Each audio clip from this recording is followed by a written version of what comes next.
The Book of Abraham is part of the Mormon scriptures. Joseph Smith lived while Egyptology was in its infancy, but he claimed to have a special gift of translation, and he concluded that the papyri in his possession was actually written by the hand of Abraham himself. Fortunately, Joseph Smith made three facsimiles, copies of the papyri he was translating from, and he left detailed notes on what each meant.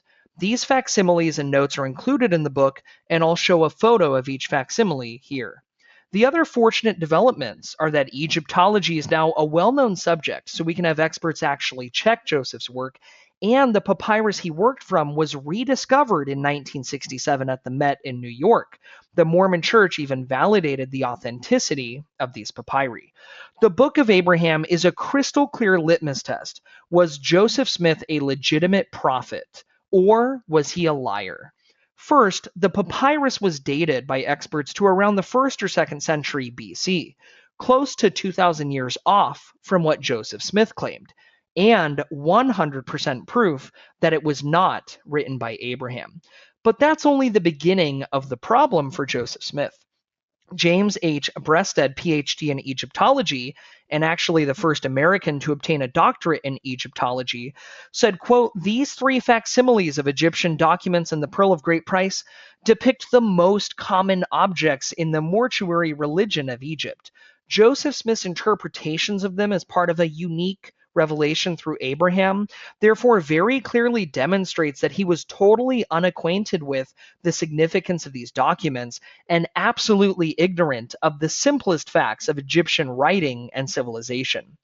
He's not alone in that assessment. In fact, Egyptologist Robert K. Rittner, in a scathing report, wrote, quote, "Scholarly rejection of the authenticity of the Book of Abraham is not new and has continued unabated since the study by Jules Remy and Theodore de Veria in 1861. With multiple scholars, including A. H. Sayce, Arthur Mace, Flinders Petrie, and James H. Breasted, dismissing the book's validity in 1912. With the rediscovery of the papyri at the Metropolitan Museum in New York in 1967, analysis by John Wilson, Richard Parker, and Klaus Baer, and even the LDS apologist Hugh Nibley in 1975 disproved any possibility that the Book of Abraham could be an acceptable translation of the surviving Egyptian papyri. My own works on the papyri in 2002, 3, 11, and 13 showed the same result, as did the LDS-sponsored translations by Michael Rhodes, 2002, and the 2005 revision of Nibley's volume. Overall, Smith has been refuted many times, even by LDS scholars. What are the three facsimiles then? Facsimile 1, the document is not the writing of Abraham in Egypt, but is an opening portion of an Egyptian book of breathing, a late funerary text derived from the earlier and more complex Book of the Dead. Facsimile 2 is actually a rather common funerary amulet termed a hypocephalus. Its purpose was to magically keep the deceased warm and to protect the body from desecration by grave robbers. Facsimile 3, the deceased being led before Osiris, god of the dead, and behind the enthroned Osiris stands his wife, Isis. So Joseph Smith was wrong about the date, the alleged author, the title, each of the three facsimiles, and his entire translation has been proven to be inauthentic and wrong. There's another major problem as well noted by Rittner. Quote, "The problems are by no means limited to the facsimiles, since the text itself includes anachronistic and impossible expressions. Accurate translation or revelation would not produce such basic errors."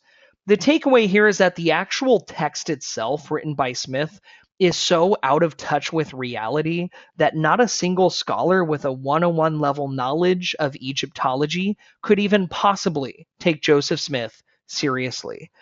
All this illuminates a critical difference between Christianity and Mormonism, which is Christianity is a faith that is supported by substantial evidence. Mormonism is not just a blind faith, but also a faith that goes against where the evidence leads.